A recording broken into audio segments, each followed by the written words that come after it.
नमस्कार दोस्तों, कैसे हैं? उम्मीद आप अपने निवास स्थान के ऊपर स्वस्थ और मस्त होंगे। आज फिर एक नया टॉपिक लेके आते हैं जिसका नाम है, पीछे आपको नक्शा दिखाई दे रहा होगा, भारत का सामान्य भौगोलिक परिचय। जी हाँ, हम बात करने वाले हैं ज्योग्राफी के बिंदु की, जिसका नाम है भारत का सामान्य परिचय। भौगोलिक रूप से भारत का सामान्य परिचय की अपन चर्चा करेंगे। तो चलिए देखिए, करते हैं कुछ बातें। ये मैंने एक भारत का नक्शा बनाने का प्रयास किया है और कोशिश तो की है मैंने इसमें काफी कुछ दर्शाने की, लेकिन बहुत सारी बातें हैं इसके अंदर आपके काम की, जो प्रतियोगी परीक्षाओं के अंदर आती हैं, वो सारी बातें मैंने इसके अंदर इंक्लूड करी है। तो चलिए पहले शुरुआत करते हैं। उम्मीद है नक्शा तो पसंद आया होगा। अगर मेरे दोस्तों मेरे द्वारा ये कलाकारी या नक्शा भी अगर पसंद आया तो प्लीज, अगर आपको मेरे द्वारा बताई गई सामग्री उपयोगी लगती है तो मेरे चैनल को लाइक, शेयर और सब्सक्राइब जरूर करें प्लीज। मुझे मोटिवेशन मिलेगा इससे। मैं लगातार प्रयासरत हूँ कि बच्चों को अच्छे से अच्छा दे सकूं। तो प्लीज मुझे लाइक करने के लिए, मुझे मोटिवेट करने के लिए मेरे चैनल को लाइक करें, शेयर करें, सब्सक्राइब करें। तो चलिए करते हैं शुरुआत चर्चाएं। देखिए, भारत का भूगोल है, तो भूगोल से नाम याद आया तो भूगोल का मतलब गोल। तो सबसे पहले एक साधारण सा परिचय मैं आपको देना चाहूँ कि विश्व के भूगोल के अंदर, जो विश्व है, पूरा विश्व है, उस पूरे विश्व के अंदर भारत की स्थिति कहाँ है। तो देखिए, धरती जो है वो लगभग भूगोल के अंदर गोलाकार की है। तो जैसे मैं यहाँ आपको बताने का थोड़ा सा प्रयास करूँ कि ये धरती है और इस धरती को बीचों बीच एक रेखा काटती है, जिसको कई प्रकार के नामों से पुकारा जाता है। जैसे 0 डिग्री अक्षांश रेखा, ये 0 डिग्री अक्षांश रेखा के नाम से भी जानी जाती है। ये भूमध्य रेखा के नाम से भी जानी जाती है, इसको भूमध्य रेखा भी बोलते हैं, और इसको विषुवत रेखा भी बोलते हैं। तो इसके 3 नाम हैं। आपसे पूछ लिया जाए, बताइए कि पृथ्वी को बराबर भागों में वो कौन सी काल्पनिक रेखा विभाजित करती है, तो उसका नाम है 0 डिग्री अक्षांश रेखा, या भूमध्य रेखा, या फिर विषुवत रेखा। तो ये पूरी धरती को 2 भौगोलिक भागों में बांटती है। ऊपर का वो जो भाग है ये उत्तरी भाग है, और नीचे का भाग जो है ये दक्षिणी भाग है। तो ऊपर वाले भाग को उत्तरी गोलार्ध कहा जाता है, ऊपर वाले भाग को उत्तरी और गोलार्ध के नाम से जाना जाता है, और जो नीचे वाला भाग है इसको दक्षिणी गोलार्ध के नाम से जाना जाता है। ये तो एक बेसिक सा साधारण सा परिचय है, जो उम्मीद करता हूं कि सभी विद्यार्थियों को आता भी होगा। लेकिन हमारा सवाल ये नहीं है। पृथ्वी को 2 बराबर भागों में बांट दिया, उत्तरी गोलार्ध और दक्षिणी गोलार्ध में। उसके बाद में ये अपना उत्तर, ये अपना दक्षिण, और ये अपना पूर्व, और ये अपना पश्चिम। मेरा सवाल है कि भारत की स्थिति विश्व के भूगोल पर कहाँ है। तो पहली बात तो मेरे दोस्तों, भारत की स्थिति विश्व के भूगोल पर उत्तरी गोलार्ध में है। कौन से गोलार्ध में है? उत्तरी गोलार्ध में है। दूसरा कि भारत की एग्जैक्ट स्थिति पता करें अपन कि भारत की एग्जैक्ट स्थिति कहाँ है। तो देखिए, इसके लिए 2 रेखाएं हमें समझनी पड़ेगी। कौन सी 2 रेखाएं? आप बहुत अच्छे से जानते हो कि भूमध्य रेखा के ऊपर एक और रेखा जाती है, और भूमध्य रेखा के नीचे भी एक और रेखा जाती है। ये जो ऊपर वाली रेखा जाती है ये 23.5 डिग्री अक्षांश के ऊपर चलती है, और नीचे वाली जो रेखा है ये भी 23.5 डिग्री अक्षांश के ऊपर चलती है। क्योंकि 0 से गिनती 1 2 3 4 5 6 7 8 90 तक जाती है, उधर नीचे भी 0 1 2 3 4 5 6 7 8 9 90 तक जाती है। तो दोनों दिशाओं के अंदर 23 डिग्री रेखा आती है। तो जो उत्तर की ओर 23.5 डिग्री है, इसे तो हम लोग बोलते हैं कर्क रेखा। कौन सी रेखा बोलते हैं? इसे कर्क रेखा बोलते हैं। और जो नीचे दक्षिणी छोर के ऊपर 23.5 डिग्री है, उसे हम लोग मकर रेखा बोलते हैं। कौन सी रेखा बोलते हैं मेरे दोस्तों? मकर रेखा बोलते हैं। तो 2 बात यहां ध्यान रखनी है आपको। आपसे पूछ लिया जाए उत्तरी गोलार्ध के अंदर 23.5 डिग्री अक्षांश के ऊपर जो रेखा है उसका क्या नाम है, तो उसका नाम कर्क रेखा है। और 23.5 डिग्री दक्षिणी गोलार्ध के अंदर जो रेखा निकलती है उसका क्या नाम है, उसका मकर रेखा है। चलिए, ये बात मैंने क्यों बताई? क्योंकि अब हमारा सवाल बनने वाला है।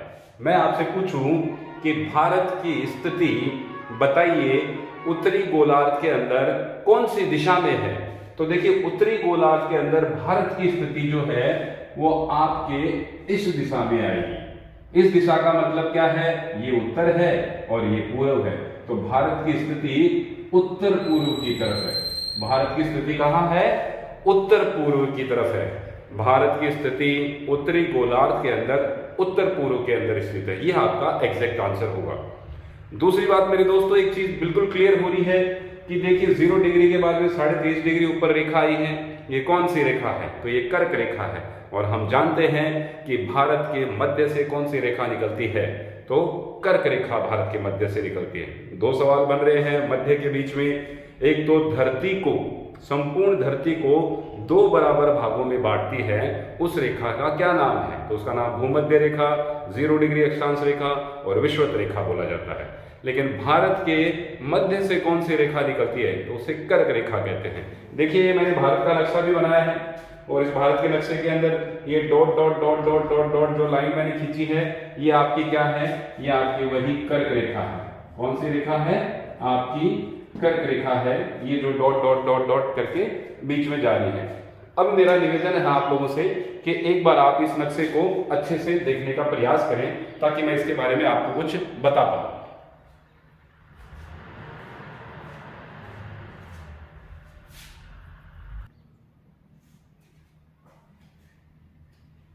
तो मेरे दोस्तों आपने देखा होगा ये अब नक्शा है। आइए इस नक्शे के बारे में बात करते हैं। सबसे पहले तो हमारा देश जो भारत है, उस भारत के अगल बगल के पड़ोसियों की हमें जानकारी होनी चाहिए, क्योंकि भाई स्वाभाविक सी बात है, पड़ोसियों के बारे में पता होना चाहिए। पड़ोसी अपने भी होते हैं और पराये भी होते हैं। अक्सर पड़ोसी में नाराजगी तनातनी बनी रहती है। तो भारत के पड़ोसी राष्ट्र कौन कौन से हैं? देखिए करते हैं अपन चर्चा। यहां आप इस नक्शे को देखोगे तो हम उत्तर से अगर शुरुआत करें तो उत्तर से देखिए, जैसे ही आप उत्तर से देखेंगे तो यहाँ उत्तर पश्चिम की तरफ जो आएंगे तो हमारा पड़ोसी देश जो है वो पाकिस्तान है। हमारा सबसे नजदीकी पड़ोसी देश कौन सा है? पाकिस्तान है। पाकिस्तान के साथ हम लोग कितनी अंतर्राष्ट्रीय सीमा बनाते हैं? तो भारत पाकिस्तान के साथ अंतर्राष्ट्रीय सीमा बनाता है 3323 किलोमीटर। 3323 किलोमीटर जो रेखा है वो भारत पाकिस्तान के साथ शेयर करता है। तो ये भारत की पाकिस्तान के साथ नजदीकी है। भारत के साथ पाकिस्तान हमारा पड़ोसी मुल्क है, पड़ोसी देश है। अंतर्राष्ट्रीय सीमा बनाता है 3323 किलोमीटर। ठीक है, फिर उसके बगल में कौन सा है? तो देखिए पाकिस्तान के और पश्चिम में आएंगे और भारत के थोड़े से ऊपर के भाग को अपन देखेंगे तो यहाँ अफगानिस्तान सीमा बनाता है। तो यहाँ हमारे अफगानिस्तान का क्षेत्र भी लगता है। अफगानिस्तान से जो सीमा हमारी बनती है अंतर्राष्ट्रीय, वो कितनी बनती है? तो अंतर्राष्ट्रीय सीमा अफगानिस्तान से 106 किलोमीटर की बनती है। कितनी बनती है? 106 किलोमीटर जो है, 106 किलोमीटर जो अंतर्राष्ट्रीय रेखा है वो अफगानिस्तान के साथ बनती है। तो ये तो हमारे पश्चिम के देश हुए जो हमारे साथ भौगोलिक सीमा बनाते हैं। अब देखिए विश्व के भूगोल के अंदर मैंने आपसे बात करी कि उत्तर पूर्व की तरफ हमारा देश है। अक्षांश और देशांतर रेखाएं हम लोग बात करते हैं कि अक्षांश रेखा भी होती है, देशांतर रेखा भी होती है। चलिए एक बार इसके बारे में भी बात कर लेते हैं। थोड़ी सी पड़ोसी देशों के बारे में तो बात करेंगे ही करेंगे, लेकिन अक्षांश और देशांतर रेखाओं के बारे में थोड़ी सी जानकारी जो हमारे लिए उपयोगी है वो अपन पता कर लेते हैं। आपसे पूछ लिया जाए कि बताइए भारत का अक्षांशीय विस्तार कितना है? तो मेरे दोस्तों जो अक्षांश रेखाएं होती हैं वो देखिए इस तरीके से सीधी होती हैं, इस तरीके से चलती है अक्षांश रेखाएं। तो 0 डिग्री से अक्षांश रेखा शुरू होती है। भारत के बारे में बोलेंगे तो 0 से नीचे से काउंट करते हुए चलेंगे। अब भारत की जो अक्षांश रेखा का विस्तार है वो पूछ लिया जाए तो भारत का जो सबसे दक्षिणतम बिंदु है, भारत का सबसे दक्षिणतम बिंदु जो है वो कन्याकुमारी को माना जाता है। और कन्याकुमारी के बिंदु से भारत का अक्षांशीय विस्तार शुरू होता है। तो भारत का अक्षांशीय विस्तार है 8 डिग्री 4 मिनट। कितना है? 8 डिग्री और 4 मिनट जो है वो हमारा अक्षांशीय बिंदु प्रारंभ होता है दक्षिणी भाग के अंदर कन्याकुमारी से। चलिए यहां से अपन बढ़ते जाते हैं तो 8 डिग्री 4 मिनट से ऊपर जाएंगे, ऊपर जाएंगे, ऊपर जाएंगे, ऊपर जाएंगे, ऊपर जाएंगे, ऊपर जाएंगे और 37 डिग्री 6 मिनट तक, 37 डिग्री और 6 मिनट तक हमारा उत्तरी अक्षांश के ऊपर अंतिम बिंदु है। ये कहां पर है? तो ये हमारा जम्मू कश्मीर पीओके पाक अधिकृत जो क्षेत्र है वहां पर है। तो 37.6 डिग्री अक्षांश से लेकर यहाँ 8 डिग्री 4 मिनट तक उत्तरी अक्षांश के हमारे भारत की भौगोलिक स्थिति नजर आती है। ठीक है साहब, तो ये तो हो गया अक्षांशीय विस्तार। देशांतरीय विस्तार के बारे में भी बात कर लेते हैं। देशांतर रेखाएं कौन सी होती हैं?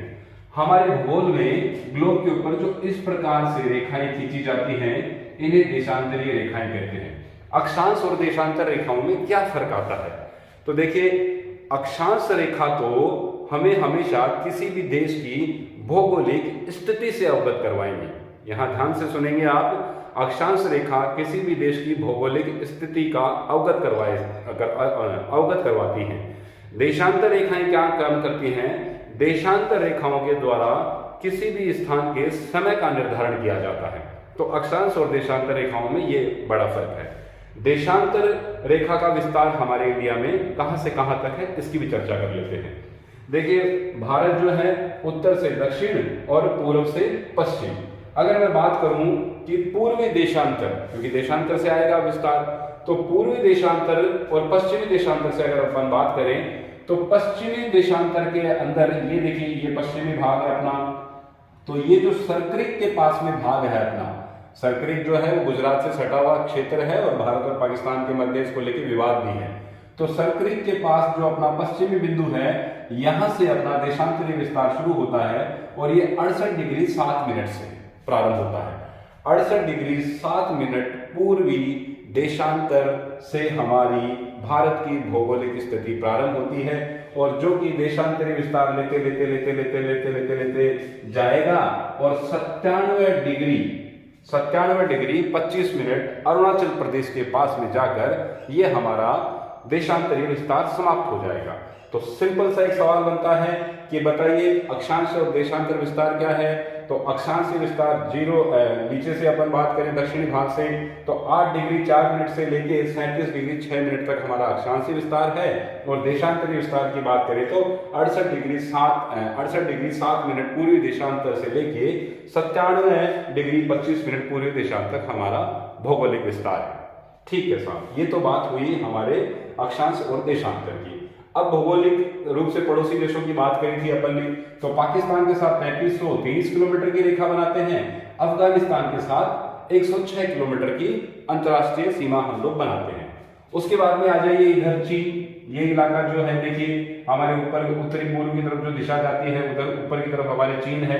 तो चीन के साथ हमारी अंतरराष्ट्रीय सीमा 3488 किलोमीटर की बनती है। तो चीन के साथ अंतरराष्ट्रीय सीमा कितनी बनती है? 3488 किलोमीटर बनती है। उसके बाद में आ जाइए, उसके बाद में अपन नीचे आते हैं तो देखिए नेपाल है यहाँ पर, नेपाल के साथ भी हम लोग अंतरराष्ट्रीय सीमा बनाते हैं। नेपाल के साथ हमारी अंतरराष्ट्रीय सीमा कितनी बनती है? 1751 किलोमीटर की बनती है। 1751 किलोमीटर की सीमा रेखा किसके साथ बनाते हैं? नेपाल के साथ बनाते हैं। नेपाल से थोड़ा सा आगे खिसकेंगे अपन तो भूटान आएगा। भूटान से हम लोग अंतरराष्ट्रीय सीमा कितनी बनाते हैं? तो मेरे दोस्तों भूटान से अंतरराष्ट्रीय सीमा 699 किलोमीटर की बनती है।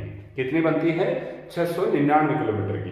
उसके बाद में और भी पड़ोसी देश हैं क्या? बिल्कुल पड़ोसी देश हैं हमारे। उसके बाद में आप पड़ोसी देशों में आएंगे इधर पश्चिमी तरफ तो म्यांमार जिसको बर्मा के नाम से भी जाना जाता है, इसके साथ हमारी अंतरराष्ट्रीय सीमा जो बनती है वो 1643 किलोमीटर बनती है। 1643 किलोमीटर बनती है। उसके बाद में और कौन सा पड़ोसी देश बच गया? क्या और भी पड़ोसी देश हैं? बिल्कुल है साहब, बांग्लादेश का नंबर आता है। बांग्लादेश के साथ हमारी अंतरराष्ट्रीय सीमा कितनी बनती है? 4096 किलोमीटर बनती है। बांग्लादेश के साथ हमारी अंतरराष्ट्रीय सीमा कितनी बनती है? 4096 किलोमीटर बनती है। क्या और भी देश है? जी हाँ, और भी देश है। और कौन से हैं? और हमारा देश दक्षिण का श्रीलंका है। तो श्रीलंका के साथ अंतरराष्ट्रीय सीमा बनती है? नहीं साहब, भौगोलिक रूप से अंतरराष्ट्रीय सीमा श्रीलंका के साथ नहीं बनती है। श्रीलंका के साथ जल के स्रोत में, प्राकृतिक जल स्रोत के रूप में विभाजित किया हुआ है और ये मन्नार की खाड़ी में स्थित है। इसे विभाजन के लिए पाक जल संधि के नाम से भी जाना जाता है। जी यहाँ बहुत इंपॉर्टेंट क्वेश्चन है, आपसे पूछ लिया जाए भारत और श्रीलंका के मध्य जो सीमा रेखा का निर्धारण किया जाता है वो किसके द्वारा किया जाता है, उसका नाम क्या है? तो मेरे दोस्तों भारत और श्रीलंका के मध्य पाक जल संधि, पाक और जल संधि, इसके द्वारा विभाजित किया जाता है जो कि मन्नार की खाड़ी में है। इसका पूरा नाम जो है पाक जल डमरू है। पाक जल डमरू के नाम से भी इस काल्पनिक रेखा के द्वारा इसको नाम दिया गया है, काल्पनिक रेखा कि पाक जल डमरू, उसके माध्यम से भारत और श्रीलंका के मध्य विभाजित रेखा काल्पनिक के रूप में दर्शाई गई है और इसको पाक जल संधि भी कहते हैं। पूछ लिया जाए कहाँ है, तो ये मन्नार की खाड़ी में। तो ये हमने हमारे पड़ोसी देशों के बारे में बात करी। अब पड़ोसी देशों के बारे में कुछ और सवाल निकल के आते हैं, बहुत महत्वपूर्ण सवाल निकल के आते हैं। क्या निकल के आते हैं? जैसे देखिए, एक सवाल मेरा आपसे पूछ लिया जाए, भारत के जितने भी पड़ोसी देश हैं उन सभी पड़ोसी देशों में से भारत सबसे लंबी अंतर्राष्ट्रीय सीमा रेखा किसके साथ बनाता है? तो मेरे दोस्तों देखिए, यहाँ पाकिस्तान के साथ 3327 है, और ये इलाका आप देखेंगे तो अक्सर विद्यार्थी कंफ्यूज हो जाते हैं कि चीन का भौगोलिक क्षेत्र भारत से काफी सटा हुआ है। तो चीन के साथ जो अंतर्राष्ट्रीय सीमा है वो 3488 किलोमीटर है। तो कई बार गलती से विद्यार्थी चीन का नाम कर देता है, लेकिन यहाँ आपको ध्यान रखना है इस बात का, भारत के साथ अंतर्राष्ट्रीय सीमा सबसे लंबी जो बनाता है वो बांग्लादेश बनाता है। कौन सा देश बनाता है? बांग्लादेश। 4096 किलोमीटर सीमा जो है वो बांग्लादेश की हमारे भारत के साथ है। तो यहाँ महत्वपूर्ण बिंदु है, 4096 किलोमीटर बांग्लादेश भारत के साथ सबसे लंबी अंतर्राष्ट्रीय सीमा बनाता है। अब अंतर्राष्ट्रीय सीमाओं को लेकर कुछ सवाल बनते हैं क्या? जी, बहुत महत्वपूर्ण सवाल बनते हैं। अभी हाल ही में जो राजस्थान पुलिस के एग्जाम लगे उसमें तो काफी क्वेश्चन सीमा रेखा को लेकर आए हैं। क्या है उनके महत्वपूर्ण नाम? आइए उनकी चर्चा करते हैं। जैसे आपसे पूछ लिया जाए कि साहब बताइए, भारत और पाकिस्तान के मध्य, बहुत महत्वपूर्ण क्वेश्चन है, आपसे पूछ लिया जाए भारत और पाकिस्तान के मध्य जो अंतर्राष्ट्रीय सीमा रेखा बनी हुई है उसका नाम क्या है? तो मेरे दोस्तों, भारत और पाकिस्तान के मध्य जो अंतर्राष्ट्रीय सीमा बनी हुई है, देखिए ये भारत के चार राज्यों से, माफ कीजिएगा 4 तो नहीं कहेंगे, 3 ही राज्य कहेंगे। पहले जम्मू कश्मीर से भी होती थी, जिसे मैं बात कर लेता हूं एक बार। आपसे पूछ लिया जाए भारत और पाकिस्तान के मध्य अंतर्राष्ट्रीय सीमा रेखा बनाने वाले कितने राज्य हैं, तो ध्यान रखिएगा अब 3 हैं। पहले 4 थे, अब 3 है, क्योंकि चौथा जम्मू कश्मीर जो राज्य था अब वो समाप्त हो गया है और उसे केंद्र शासित प्रदेश बना दिया गया है। तो जम्मू कश्मीर का नाम अब राज्य को लेकर नहीं आएगा, केंद्र शासित प्रदेश को लेकर आएगा। तो कौन कौन से पाकिस्तान के साथ सीमा बनाते हैं? तो मेरे दोस्तों, एक तो जम्मू और कश्मीर हो गया आप लोगों का, जम्मू और कश्मीर केंद्र शासित प्रदेश होगा, ध्यान रखेंगे इस बात का, जम्मू और कश्मीर अब केंद्र शासित प्रदेश हो गया। दूसरा कौन बनाएगा? तो दूसरा साहब पंजाब बनाएगा। देखिए यहाँ पर आकर पंजाब के साथ अपनी सीमा बनेगी। फिर कौन बनाएगा? तो फिर देखिए राजस्थान बनाएगा। ये राजस्थान की भौगोलिक सीमा अगर मैं कुछ इस तरीके से लेके आऊं तो सबसे पहले जम्मू एंड कश्मीर JNK आएगा, जो कि केंद्र शासित प्रदेश के रूप में आएगा। फिर आपका पंजाब आएगा, जो अंतर्राष्ट्रीय सीमा अटारी बॉर्डर का नाम सुना होगा आप लोगों ने। उसके बाद में राजस्थान आएगा, राजस्थान के साथ में पाकिस्तान की सीमा लगती है, और इधर आप लोगों का गुजरात आ जाएगा। तो इस प्रकार से 3 तो हो गए राज्य और 1 हो गया केंद्र शासित प्रदेश। ये पाकिस्तान के साथ क्योंकि विवाद का विषय बना रहता है तो अक्सर सवाल में आ जाता है। अच्छा, भारत और पाकिस्तान के मध्य जो सीमा रेखा बनती है उसका नाम क्या है? तो मेरे दोस्तों, 1947 के अंदर 1947 के अंदर इसका नामकरण किया गया था और इसका नाम है रेड क्लिफ रेखा। कौन सी रेखा है? रेड क्लिफ रेखा। रेड और क्लिफ रेखा, रेड क्लिफ रेखा का विभाजन जो है वो भारत और पाकिस्तान के मध्य अंतर्राष्ट्रीय सीमा बनाने की काल्पनिक रेखा है, इसलिए नाम दिया गया है। काल्पनिक रेखा तो हम लोग क्या कहेंगे, ये विभाजित करती है। तो आपसे सिंपल सा ध्यान रखना है आपको कि भारत और पाकिस्तान के मध्य अंतर्राष्ट्रीय सीमा बनाने वाली रेखा को क्या कहा जाता है? तो मेरे दोस्तों, रेड क्लिफ रेखा कहा जाता है। यहां मैं लिखता हूं नंबर 1, रेड और क्लिफ रेखा। ये किसके साथ बनती है? पाक के साथ बनती है, तो इसका नाम है रेड क्लिफ रेखा। दूसरी, अच्छा इसके बारे में एक बात और याद रखिए, 1947 में तो हुआ ही है, लेकिन भारत और पाकिस्तान का LOC line of control, LOC का निर्माण कब हुआ? तो मेरे दोस्तों, जो शिमला समझौता किया गया है भारत और पाकिस्तान के मध्य, शिमला समझौता किया गया है। शिमला समझौता कब किया गया?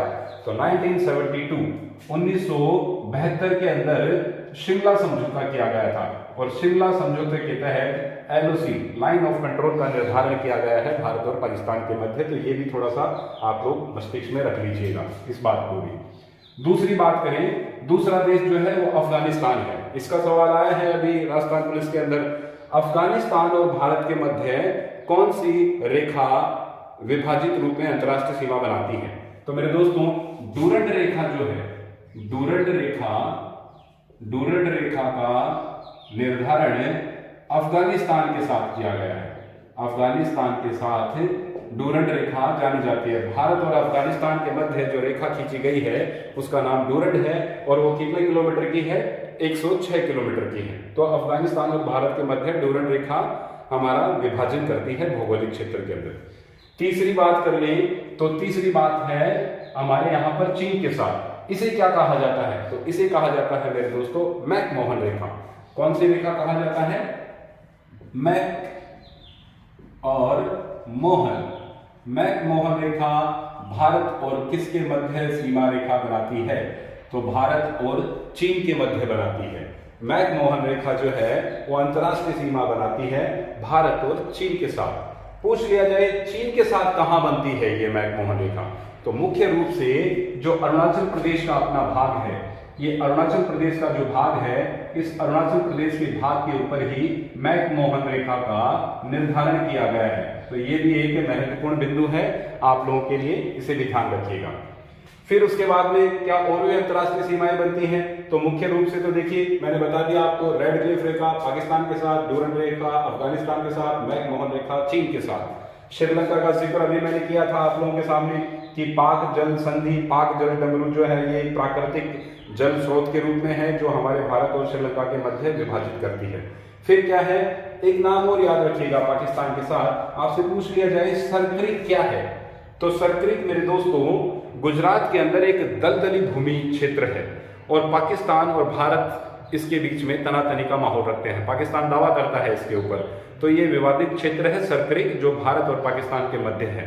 तो सरक्रिक भी यहाँ पर है। इसके अलावा बांग्लादेश के साथ भी हमारा एक विवाद था जिसे नाम जाता है 3 बीघा गलियारा। आपसे पूछ लिया जाए, बहुत बार प्रतियोगी परीक्षाओं में पूछा भी गया है 3 बीघा गलियारा किससे संबंधित है?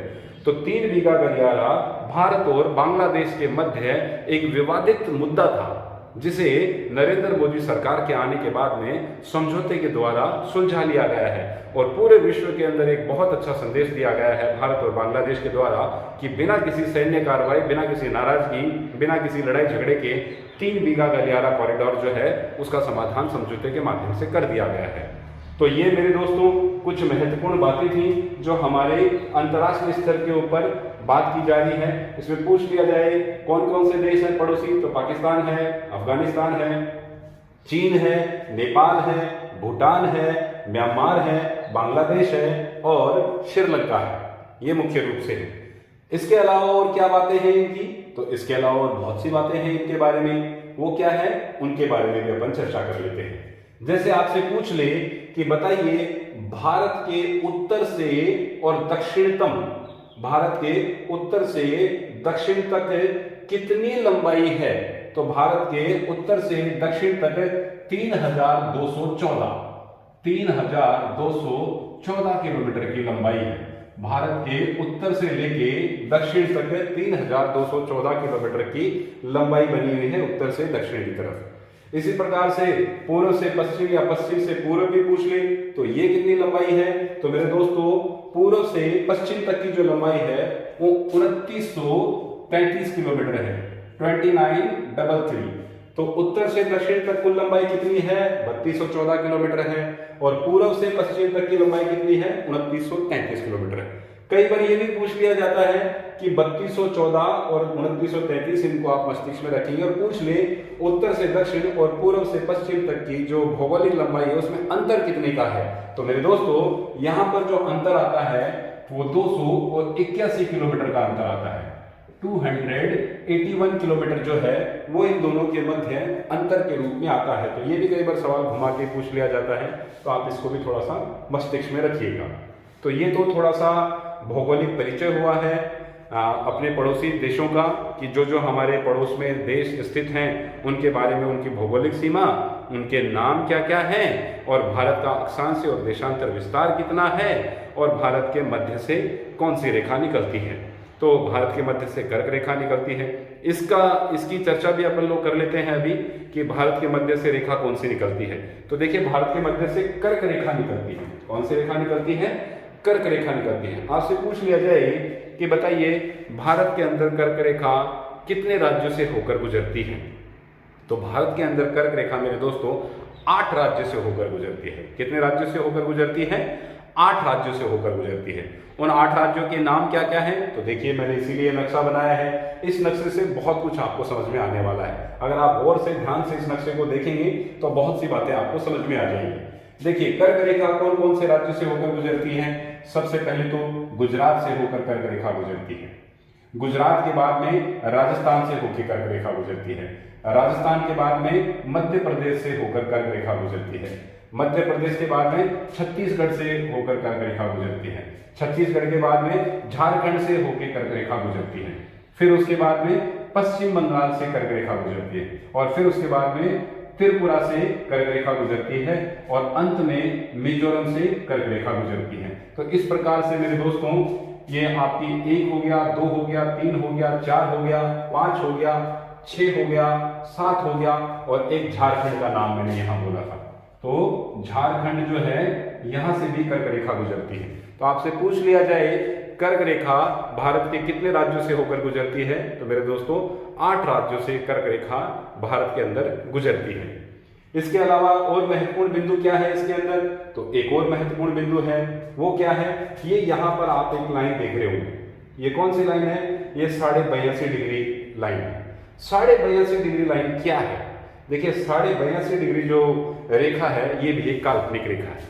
ये किसके बारे में हमें बात करवाती है, तो 82.5 डिग्री देशांतरीय रेखा है, पूर्वी देशांतर रेखा है, जो कि हमारे भारत के अंदर समय का निर्धारण करवाती है। मैंने अभी थोड़ी देर पहले कहा भी था आपको कि अक्षांशों से तो किसी भी देश के भौगोलिक स्थिति का पता चलता है और देशांतर से किसी भी स्थान के समय का पता चलता है।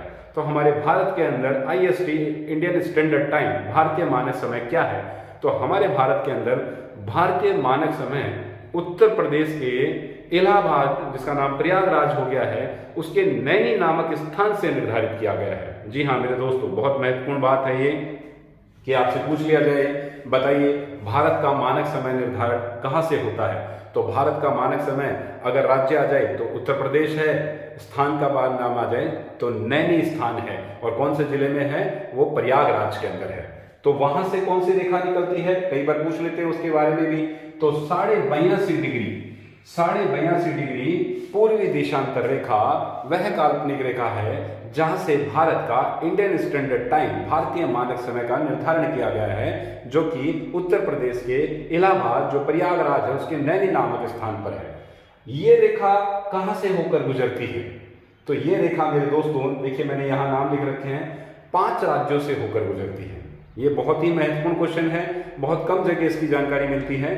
तो जो भारतीय मानक समय है उसकी काल्पनिक रेखा जो है वो भारत के 5 राज्यों से होकर गुजरती है। कौन कौन सी है, करीब लेते हैं उसकी चर्चा। देखिए सबसे पहले तो मैंने उत्तर प्रदेश बता दिया, उत्तर प्रदेश से काल्पनिक 82 डिग्री रेखा निकलती है नैनी नामक स्थान के ऊपर। उसके बाद में पहला तो ये हो गया, दूसरा मानक समय वाली रेखा कहां से निकलेगी, दूसरा निकलेगी आपके मध्य प्रदेश से, तो नंबर 2 मध्य प्रदेश हो गया। तीसरा आपकी निकलेगी छत्तीसगढ़ से, कहां से निकलेगी, छत्तीसगढ़ से। चौथा आपकी निकलेगी उड़ीसा से भी ये रेखा निकल के जाती है। और पांचवा आपकी जो निकल के आएगी वो आपके सीमांध्र से निकल के आएगी। सीमांध्र की जगह पहले जो नाम आया करता था वो आंध्र प्रदेश आया करता था, लेकिन आप जानते हैं आंध्र प्रदेश और तेलंगाना आंध्र प्रदेश का विभाजन हो गया है और तेलंगाना और सीमांध्र 2 राज्य बन गए हैं।